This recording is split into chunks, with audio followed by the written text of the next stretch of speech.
Çünkü barışı aslında en çok savunan Sayın Öcalan'dır.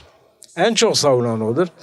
Dolayısıyla bu barışa egemen olabilecek, bu barışı gerçekleştirebilecek yegane güç de odur. Yani Sayın Öcalan baş müzakereci olarak kabul etmiş, halk da onu kabul etmiş. Aynı zamanda PKK'nın öz düzey kadroları demeçlerini de açık açık dile getiriyorlar.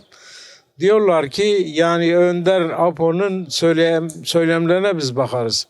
Şimdi hiç kimse onları ikna etme şansına sahip değil. Kesinlikle.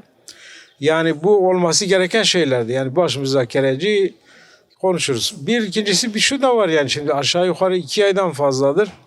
Hiçbir görüşme sağlanmadı. Yani bu biraz daha halkın umutsuzluğa sevk edilmiş. Ben bir an önce bu umutsuzluğu ortadan kaldırmalarını istiyorum. Yani bu yani hiç kimsenin yararına olmayan şeylerdir. Çünkü barışı aslında en çok savunan Sayın Öcalan'dır. En çok savunan odur.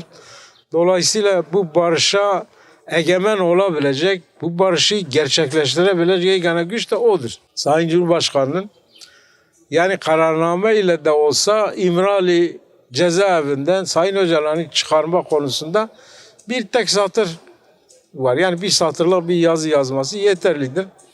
İleriki aşamalarda bu kanunlar da çıkması lazım. Mesele yani. Şimdi silahını yakan bir gerilla vardır. Bu silahı peki yaktı. Hadi diğer gerillalar bu silahı yakanlar en azından Türkiye'ye gelmek istiyor. Nasıl gelecek? Gelme imkanı yok. Niye? Çünkü yasalar çıkarılmadı. Şimdi bu yasalar çıkarılırsa o insanlar gelip siyaset yapmak istiyor.